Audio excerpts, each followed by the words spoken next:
Hello, I'm Dr. Scott Watier. And I'm Tommy Welling, and you're listening to the Fasting for Life podcast. This podcast is about using fasting as a tool to regain your health, achieve ultimate wellness, and live the life you truly deserve. Each episode is a short conversation on a single topic with immediate actionable steps. We cover everything from fat loss and health and wellness to the science of lifestyle design.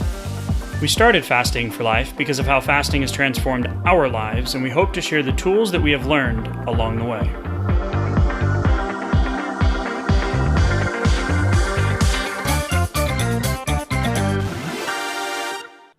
Hey everyone, welcome to the Fasting for Life podcast. My name is Dr. Scott Watier, and I'm here as always with my good friend and colleague Tommy Welling. Good afternoon to you, sir. Hey Scott, how are you?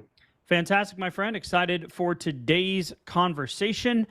We're going to be talking about how marked weight loss affects on adipose tissue biology. And then we're going to dive into the theoretical explanations for maintenance of behavior change, a systematic review of behavior theories. And this is going to build on some of the episodes we've had in the past, some of the core coaching components that we have in our programs and challenges. So I am excited to talk about this because this is some new research that just came out in April of 2025. And it's really going to put at the forefront kind of the most important things that we try to do here at Fasting for Life. So if you're new to us, welcome in. Welcome to the pod. Welcome to the Fasting for Life lifestyle. Excited to have you with us. If you want to know more about Tommy, myself, our journeys, how fasting transformed our lives, head back to episode 1, give it a listen. It'll give you a little bit of insight into why we do what we do each and every week on this pod and in all of our resources and programs that we have. If you're a long-term listener, shout out to you, guys and gals. We are so grateful and appreciative that you have decided to make us part of your health, weight loss, and wellness routines. So thank you for the downloads, the shares, the likes, the reviews. Of course, the 5-star kind are our favorite, which thankfully we have lots of. So Tommy, you want to give a shout out to someone that just left us a review, and then we'll dive into today's conversation, and most importantly, give you a discernible action step or two that you can take and put into your day-to-day fasting lifestyle or fasting routine starting today. So let's do the shout out, and then we'll dive in. Absolutely. Thank you to Straight Punch on Apple Podcasts for leaving a 5-star review. Straight Punch said, lost 40 pounds fasting. Congratulations. 6-hour eating window. Please comment if eating 3 meals in that time period. It helps me stay in the program. Love your show. No other pod covers in-depth fasting and a healthy lifestyle like yours. I send your show to all my friends. Thank you, Straight Punch. Keep up the good work. And yeah, if you're getting in 3 meals in a 6-hour eating window and it's working for you after losing that 40 pounds, then keep doing what you're doing, because if it ain't broke, don't fix it, right? Absolutely. I'm a 2-meal guy. On my full nutrition days, I'm a 2-meal-a-day guy. If I eat 3 meals a day, I just don't feel right. Yep. So, yeah, me too. But whatever works for you, solve for X in the simplest way possible. Not sure where you are, Straight Punch, on your weight loss journey, but congrats on the 60 pounds. Congrats on adopting a fasting lifestyle. And today we're going to talk about the explanations for maintenance of behavior change. So how do we sustain it? Because at any given time we can white knuckle it and pull ourselves up. What's that analogy? By our bootstraps. By your bootstraps, yeah. Right. And get it done. But okay, maybe if it's not sustainable, why do it? And that's what we love about fasting, is that it solves and simplifies, and it's just more fun, in our opinion, to do it this way. It just simplifies things. And when you're losing weight, like I said, you can do it for 12 weeks. You can do it for 6 months. But it's that sustainability piece that we always talk about. We say it this way: begin with the end in mind. And over the last 5 years of doing this and coaching, taking thousands of folks through our challenges and hundreds of coaching clients just with the testimonials, these are truly the things that we see inside of the folks that get the long-term sustainable results. But in the beginning, let's get the dang weight off, Tommy. So yeah. And then what a good question to ask is why? Why get the weight off now? And we're going to go into some of the details about why that's so helpful, because sometimes there can be distractions out there, and sometimes getting into sometimes it becomes a mundane routine. I'm sick of looking at the scale for confirmation. Is it working? Sometimes the scale goes up a little bit. Sometimes it goes down a little bit. and it's not necessarily all that motivating. But when you start to understand cellularly what's happening in your actual physiology all across your body, within your fat cells and then outside of your fat cells too, it makes a whole lot of sense to put some fire behind that why, and to start getting the weight off, and to get it off as quickly as possible, and not worrying about some of the old stuff. Don't get the weight off too quickly, and all this other kind of nonsense Noise that's out there, yeah. that we hear.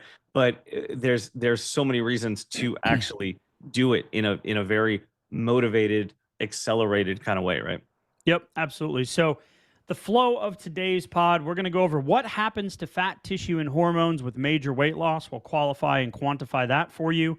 Talk about some specific hormones. Then we're going to talk about why is it so dang hard to maintain those changes? Because you might be on a fast right now, and you're driving by a Chick-fil-A, and it's not Sunday, and you're going, that sounds good, right? So we're going to talk about what are those behavioral science insights, and then we're going to talk about blending the science and those insights, how to go from weight loss to lifelong health. Because most folks, if you're new to the pod, you came to fasting because it helps you lose weight. And then as we go through that, the goals, and Tommy, you mentioned the why we're doing it matters that much more. So fasting is a tool in your tool belt.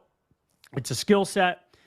In concept, fasting is so simple, just don't eat. But in application, there's a lot more complexity to it, which is why we're 280-ish episodes into doing this week over week over week.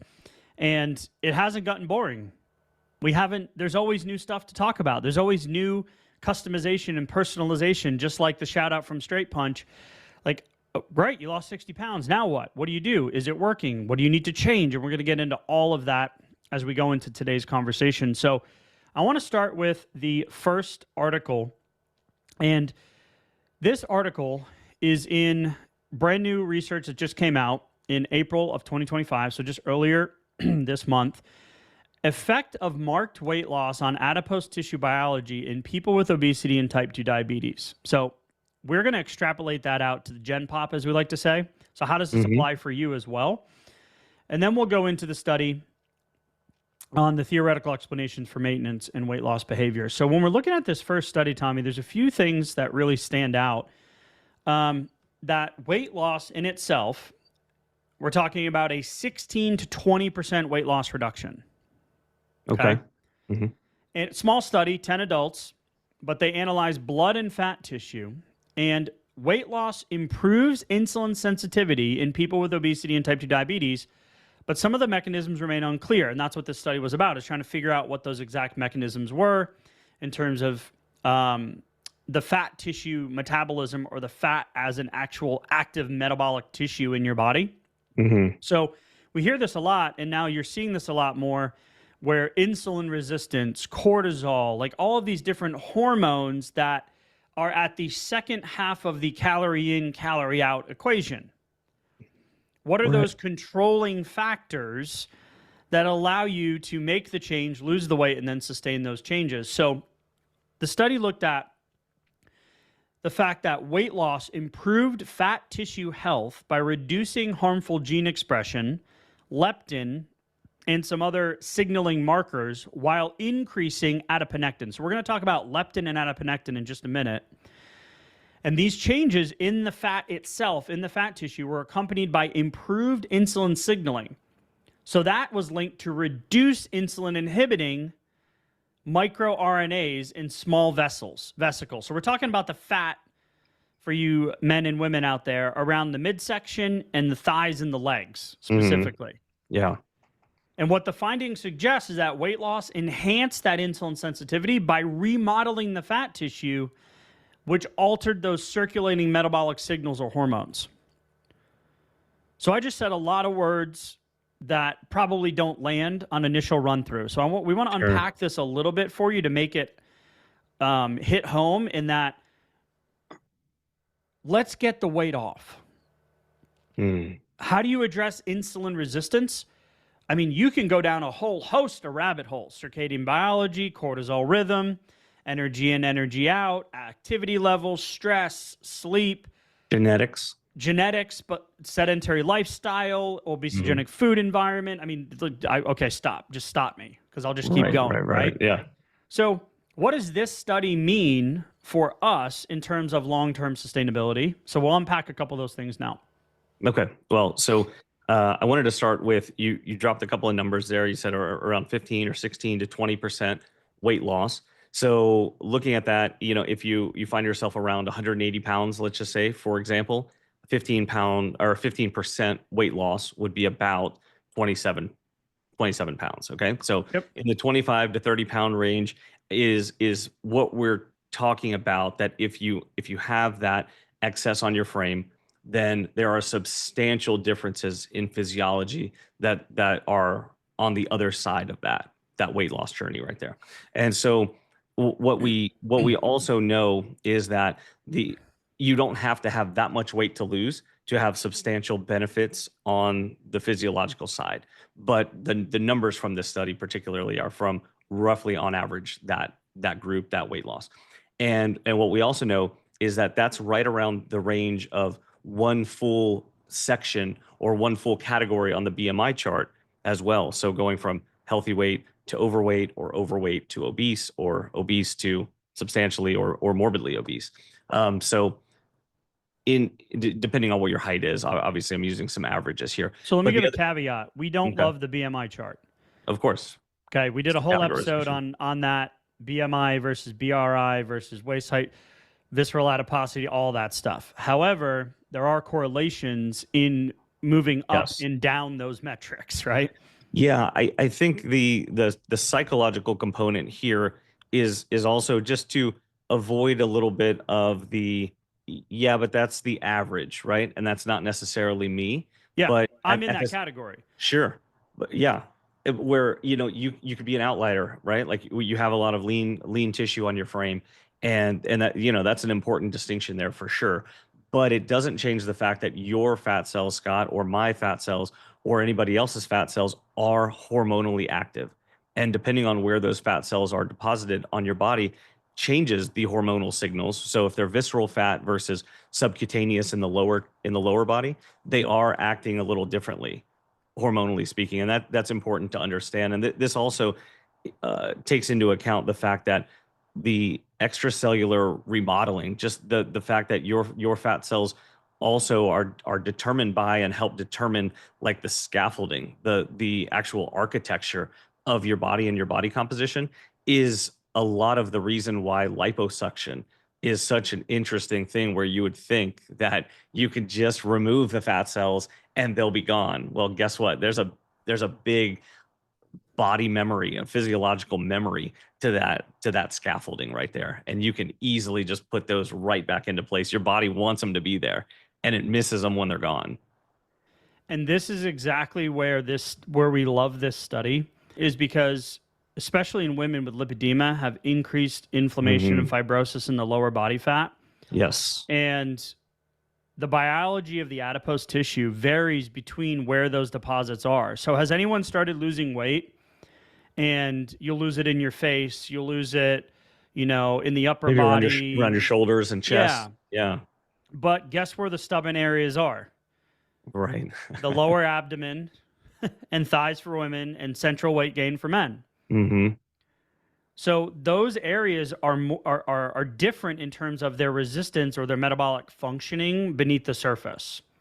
Correct. So if we're looking at what the actual study showed at that 16 to 20% weight loss, right? So around that 30-pound weight loss, it's going to improve insulin sensitivity, which is the opposite of insulin resistance. So the metabolic function, the ability of your body to burn energy and burn fat, right? The insulin light switch. So insulin resistance is bad, insulin sensitivity is good. It's going to reduce total fat mass, including the lower body fat, which is more often resistant to those traditional weight loss efforts. Like Correct. The scenario I mentioned. You're like, can I just reduce it right here? Right. Sadly, no. But this study gives us some insights into the fact that using fasting and dialing some things in, some of those levers, you absolutely can have success in these areas as well. It might be a little slower than you want, but you're actually changing the metabolic matrix or that foundation beneath the surface. And that's going to be based on the signaling and reducing those inflammation markers So Mm. when we look at the adipose tissue and the elevated insulin, when we have insulin resistance or insulin that isn't functioning properly, that's going to increase the lipid turnover or the production of that fatty tissue, which is going to increase your glucose intolerance, which is why this study is so cool, because it was in obese folks with diabetes, and that it can actually improve those metabolic markers to help balance the blood sugar, reduce the insulin, and then ultimately allow those fat stores to be tapped into. Well, and it's interesting if you think back on the weight gaining part of the timeline. It's not like the fat cells were just deposited equally at the same time across lower body and upper body.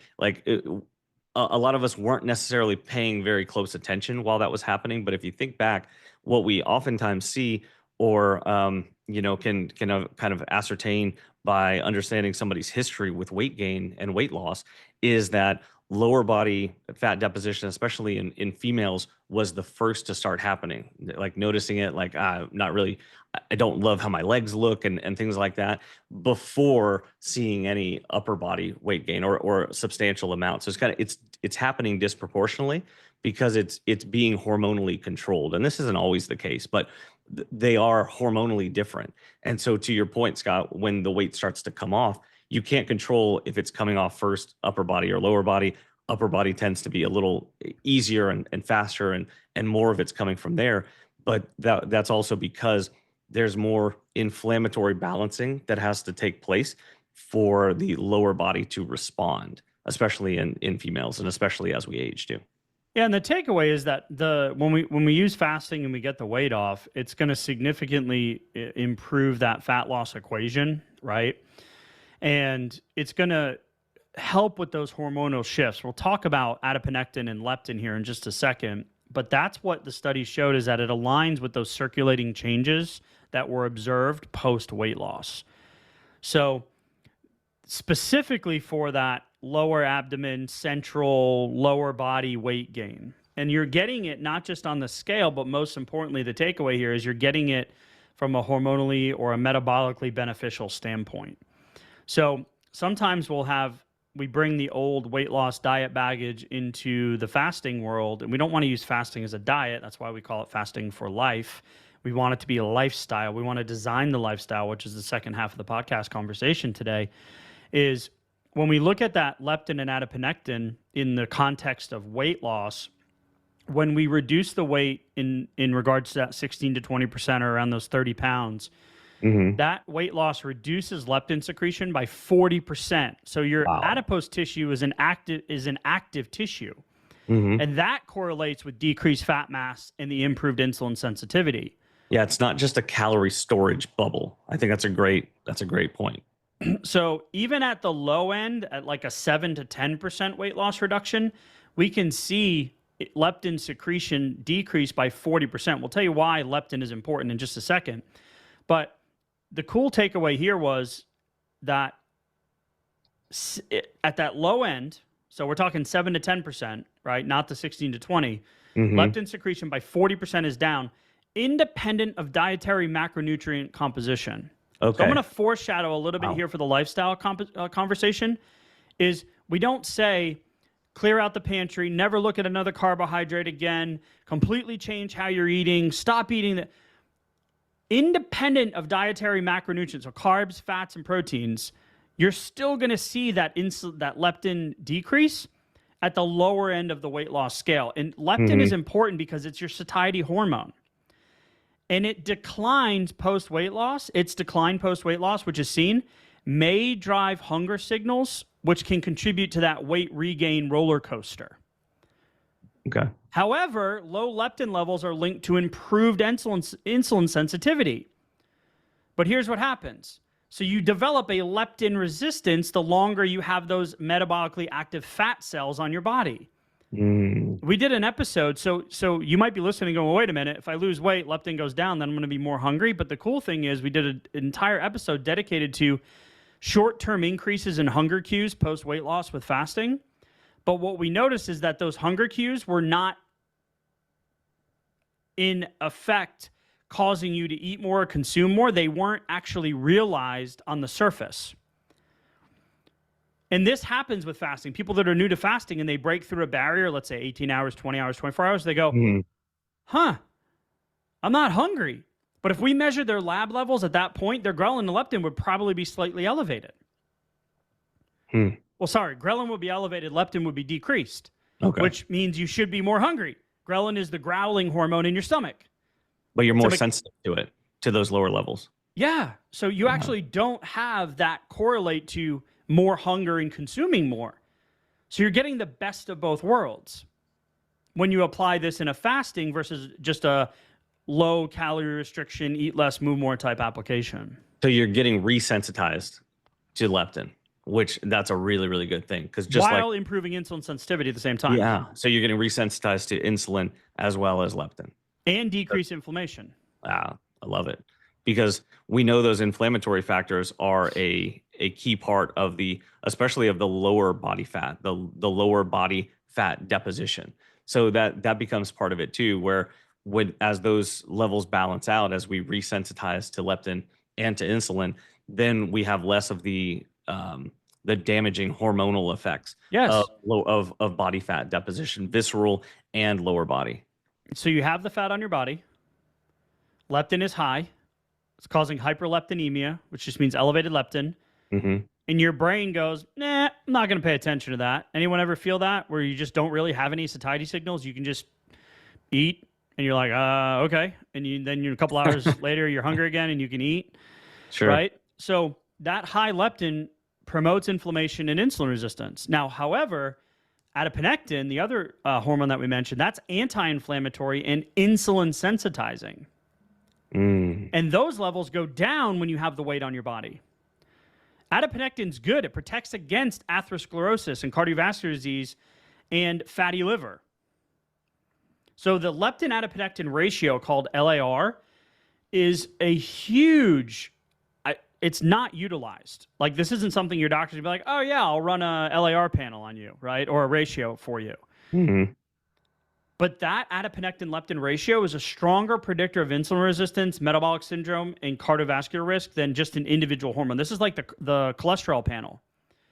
You do a cholesterol panel and everybody's freaking out about the cholesterol HDL ratio. I don't care about that. I care more about the triglyceride to HDL ratio. So these ratios are important because it's an obesity-driven imbalance. So the ratio decreases due to that elevated leptin and that elevated amount of fat tissue.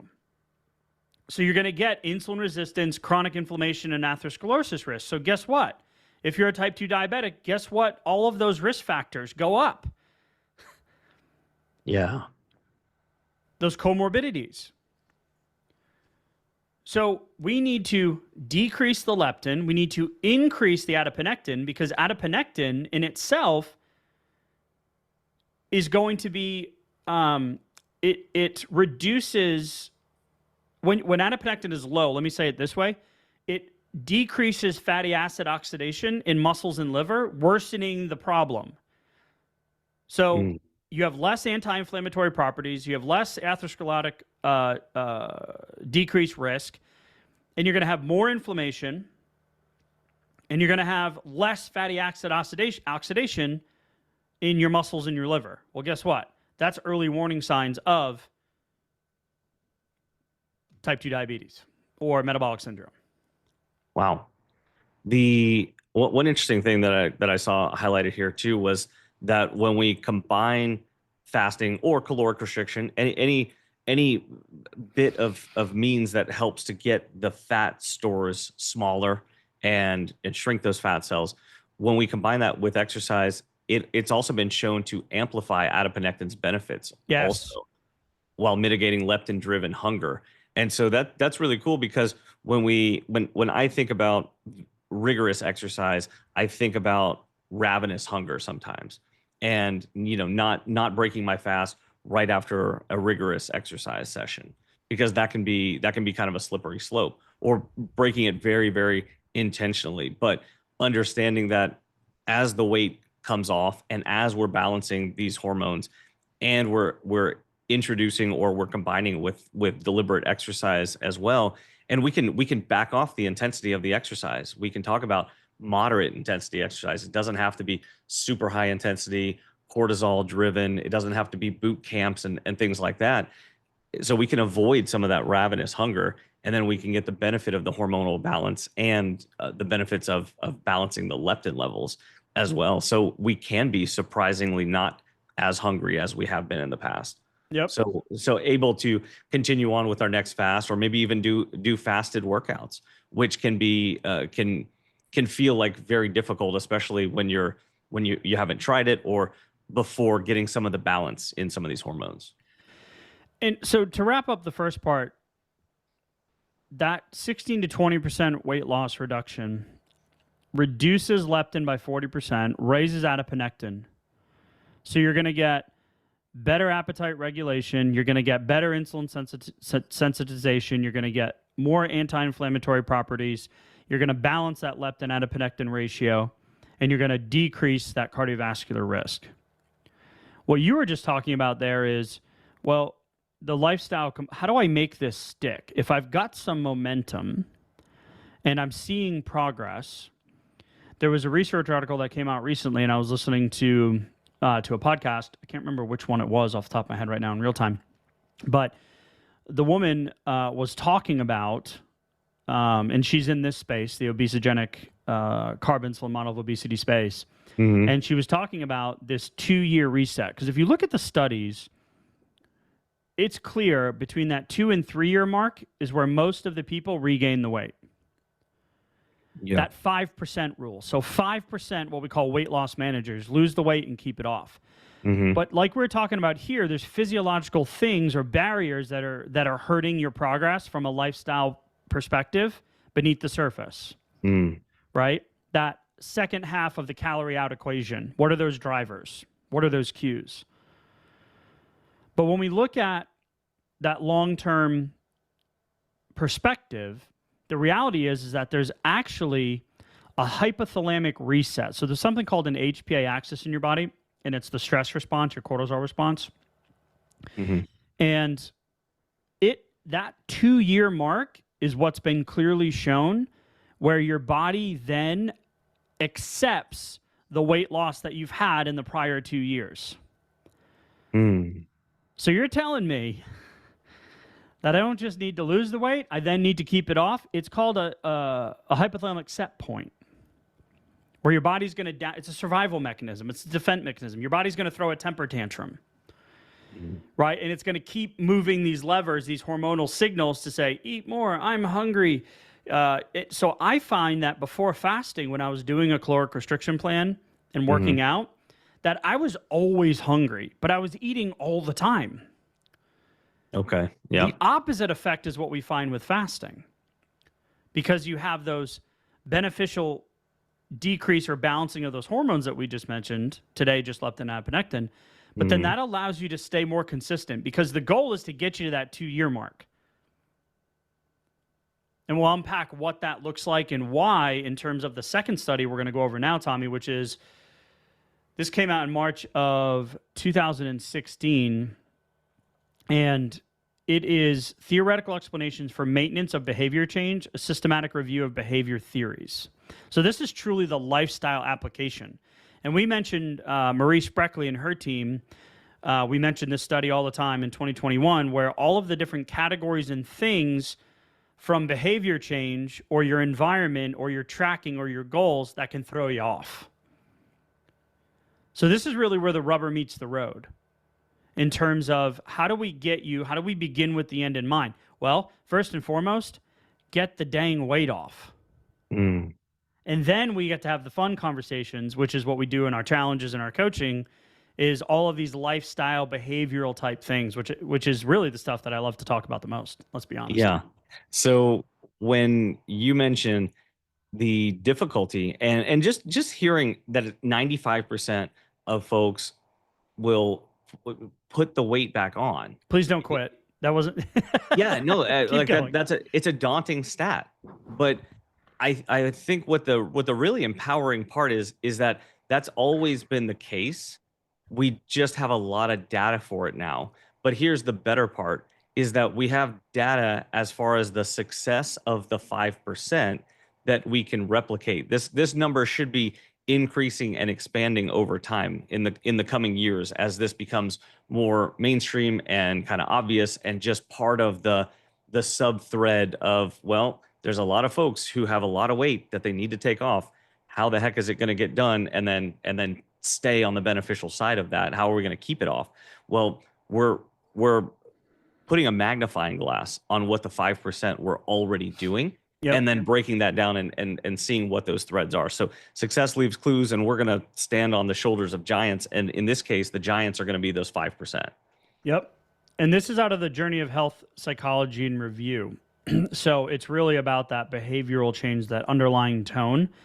And the idea was that we know that behavior changes or lifestyle changes are effective in supporting individuals achieving temporary change, right? Which we don't want, which we need. We just talked about why we need it from a physiological standpoint. We just needed to keep transitioning that into a permanent change. Yep. So the aim of this review was to identify and synthesize current theoretical explanations for behavior change maintenance to inform you guys.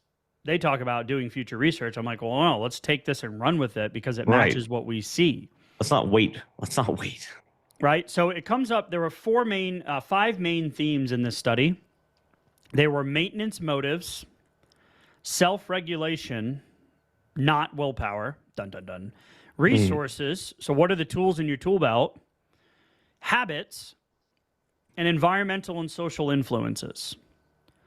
So I want to just mention them initially. So maintenance motives they differ from the initial change motive. So if anyone can listen to this and resonate, hopefully it does. You're just fed up. You're tired of being tired. You look at your DoorDash receipts. You see your relationship with food, the stress in your life, your poor sleep, whatever's going on. Like, oh, I just need to do something. Maybe it's January 1st, new year, new you, and you're like, yeah, I'm going to do it.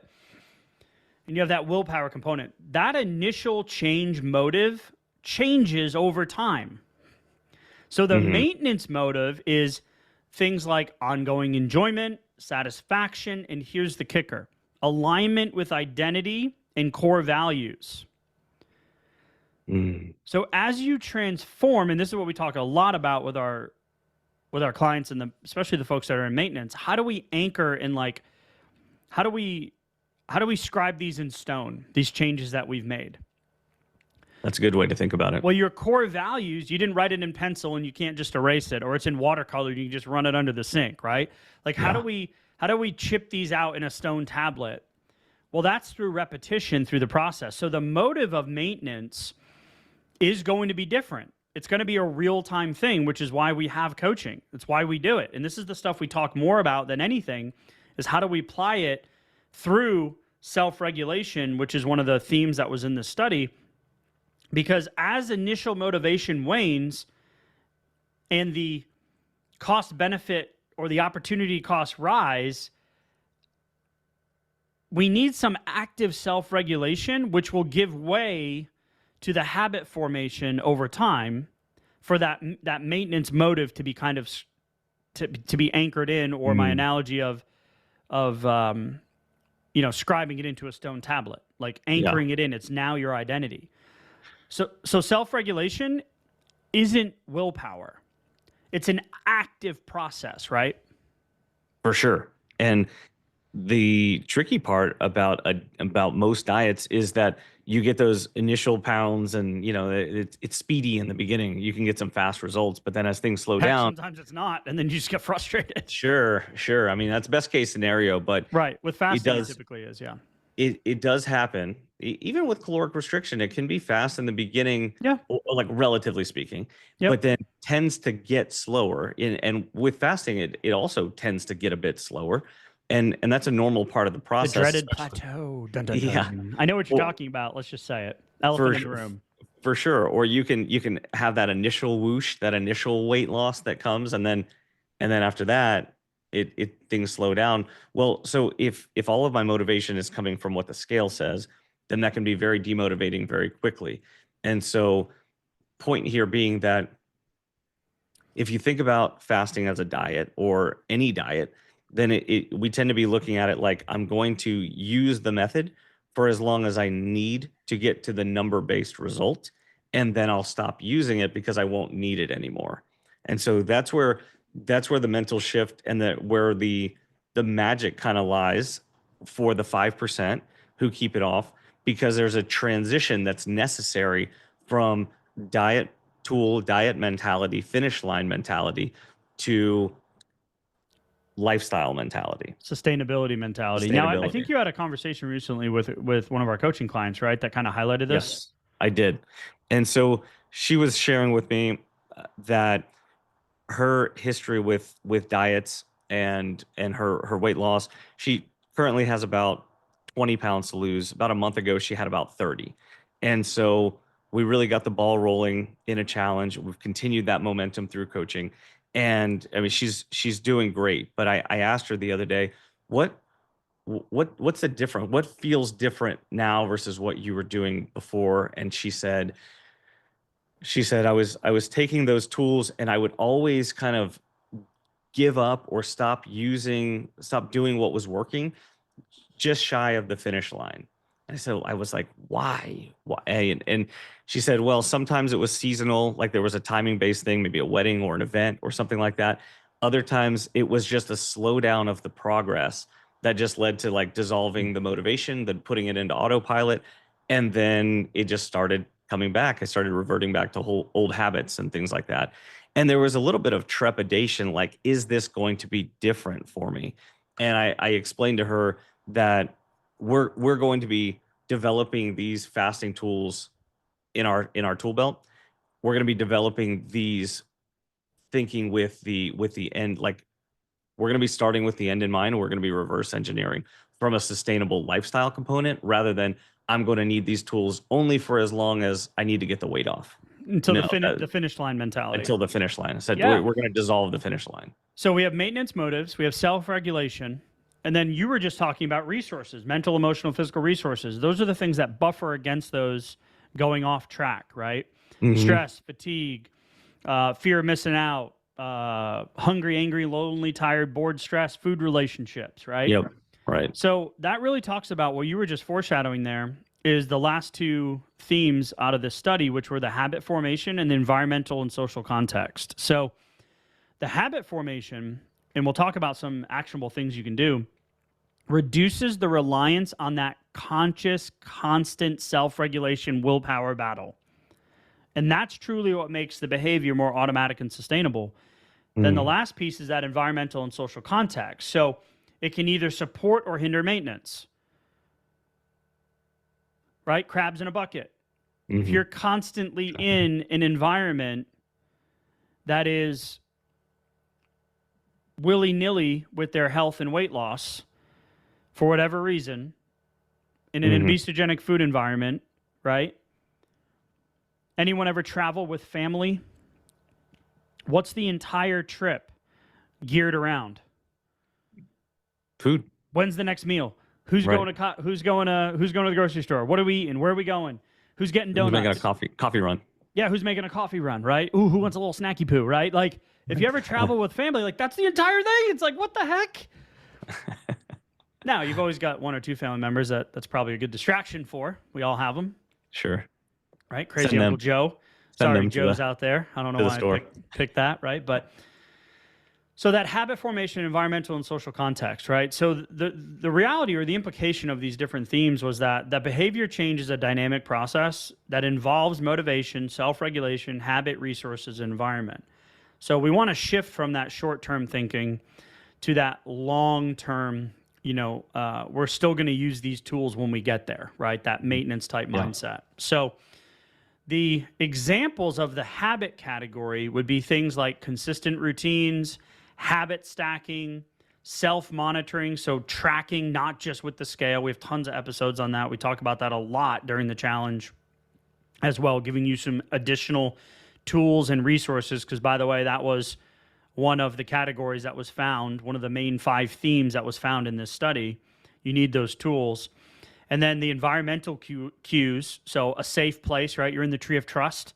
You can talk about fasting. You don't need to convince crazy, what I say, Uncle Joe Yeah. on the family vacation, that fasting is a solution, right? You have some form of social community or support. And then there's things like if then planning. So if this happens, then I'll do this. And then you have to have an active like review and adjustment.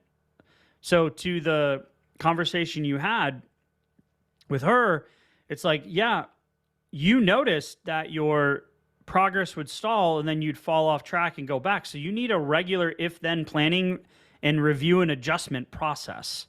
Right. And that's just not naturally intuitive for us, right? We just look at the number on the scale, we think how we're feeling, insert food noise, obesogenic food environment, habits, and then you're like, oh crap, what do I do now? Or even boredom. Like I've been doing this for yeah. a while, and you just kind of, just slip into boredom sometimes. Yeah, absolutely. So I love the fact that we took in today, we took some of the why it matters to get the weight off, that 16 to 20% body weight, that original study, leptin, adiponectin, fat tissue remodeling. It doesn't just shrink fat, it changes how those fat tissues function. So let's get the weight off. Let's use fasting as the vehicle to get us there. And then when we're talking about this second part of the equation, like why, let's have some perspective or a long-term picture on how we're going to maintain those changes. So a couple of things I want to highlight, Tommy, in terms of those examples that contribute to that behavior change is consistency in your routines, consistency in your fasting, consistency in your clean fasts. Like find some places that you can put in some consistency. And then if you're having trouble changing those habits, so pair your habits together. This is James Clear, Atomic Habits, Tiny Habits, any of those guys. You're going to like, let's say you want to do a morning walk, or you want to do some form of activity in the morning. Do that after you pour your coffee and you let it cool down. So you're going to pair some of the habits that you're already doing, because most people just try to like completely do an overhaul and they remove something, but they don't put something in their place. So the step before that is to pair those habits together, which make those behavioral cues not conscious. So you're not constantly have to self-monitor. Yeah. Because nobody likes counting calories and tracking macros if it's not working. So that's going to help reinforce those new habits. Does that make sense? Yeah, it absolutely does. Link things up that you're already doing with the things that you also want to do. Lower the bar for them. So if you want to, let's say, do 20 minutes of walking and you're starting at 0, then just start with 5 minutes or even 2 minutes, because just the act of doing any of it will make it like that very first step, literally going from 0 to 1, is so much harder than going from 2 to 10. So just taking that very first literal or figurative step in a new behavior is always the toughest. So you always want to bring that bar down as low as you can when you're first starting, so that you can check that box. So you say, did I take a walk today? Not did I take a 20-minute walk today or a 45-minute walk today? Did I walk at all? Did I move? Yeah. Go outside, go down the driveway, come back up, start there if you're literally starting from being sedentary. And obviously you can, take that and ramp it up to meet your level. But either way, when you're starting a new habit, just make the bar very, very low for yourself to check it, and then consistently ramp it up from there. A perfect example would be like if I finish dinner, then I'll go for a 10-minute walk. I love that. Simple, right? Simple and effective. Low bar of entry, right? Yeah. There's not a lot of activation energy that needs to happen for you to be willing to do that, right? Yeah. What about if your meal got later, or, like if you don't typically eat dinner, or you don't eat dinner very late, but then it got a little bit later, then that's the time when you expand that walk a little bit more, because you need a little bit more physiological benefit. Blood sugar regulation, yeah. Yeah, to counteract, that later dinner. Yep. Especially if there are carbohydrates, involved with that dinner as well. So the whole concept of today was to blend the science from the weight loss study into a lifelong health perspective, right? So we've got the biological changes from weight loss, get the weight off. We've got the improved leptin and adiponectin levels, which is going to help with hunger and sustainability, insulin sensitivity, cardiometabolic protectiveness, all of those things, reduced inflammation. We're going to, set the stage for that better metabolic health profile. But to keep those, we then need to talk about these long-term strategies. So focus on the habits, not just hitting those goals, not just the number on the scale. We have an entire day dedicated to that during the challenge, just putting the scale in its place once and for all. By the way, it's probably one of the least favorite teaching moments that we have, because people are like, the scale. We're like, all right, hold on. Let's walk through this together. And then finding those intrinsic motivators. So like, what makes that new lifestyle enjoyable or meaningful to you? And that's where you started the conversation today, Tommy, which was brilliant in why. The why to start is way different than the why to keep it and maintain it. Okay, we know that that's going to shift those motivating factors. So help looking inside and finding some of those intrinsic factors is why this new lifestyle is enjoyable. What does it allow you to do, right? That's the stuff that really matters. And then make sure you're using some form of self-monitoring that's not overwhelming. That's why I love fasting, because it simplifies all the math and the calorie counting and tracking and all that stuff. And then making sure that you are aware of your environment and your environmental cues, because that's typically where we see a lot of people fall off the rails, right? In the saying yes to things that don't improve your long-term goals, right? Yeah. So being aware of that environment initially is just the first step. And then seek out support and accountability. Make sure you got a fasting buddy. Join a challenge if you want to accelerate your progress, right? Be a part of a community that you're in, your outside world, your folks at work, church, school, inside of your house, some of your family members, they might not be on board, but you got to put you first, right? So lasting health is way more about just than losing weight. It's about transforming how your body works, how you live, and that understanding of the biology and the reasoning why we see it get the weight off, and then that psychology of the behavior change, that's what we really talk about. That's what we really want for each and every one of you, which is why we do the episodes, which is why we have the challenges and the coaching programs. So if you're looking for more support, head to the show notes. We got a bunch of links, bunch of resources. Sign up for the next challenge if you want to have some fun with us over the course of 7 days. But Tommy, final thoughts as we wrap up today. Yeah, final thoughts would be definitely make sure that you're looking at this as a development of tools that are going to lead to long-term success rather than get you to a number-based finish line. So regardless of if that was weight or blood work or something else like that, you're going to do that. That's going to be a milestone in your journey, but it's not going to be the finish line. And if you can start there with that kind of like foundational thought, then I think that's really helpful in setting the stage for a good transition from fat loss mentality into sustainable lifestyle mentality. So whatever you need to do to kind of expand your comfort zone a little bit from there, take another action or two today based on one of these key components that we talked about, so you can put a little bit more consistency, a little bit more burn time in your next fast, and then keep the momentum going, so you can effectively transition eventually from fat loss into sustainable lifestyle maintenance. Absolutely love it. Love it, love it, love it, man. Appreciate the conversation as always. Hope you guys got some things out of today's episode. Go put them into action. Thanks for listening in today, Tommy. As always, man, we'll talk soon. Thanks. Bye-bye. So, you've heard today's episode, and you may be wondering, where do I start? Head on over to thefastingforlife.com and sign up for our newsletter, where you'll receive fasting tips and strategies to maximize results and fit fasting into your day-to-day life.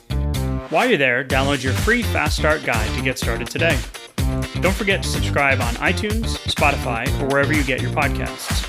Make sure to leave us a 5-star review, and we'll be back next week with another episode of Fasting for Life.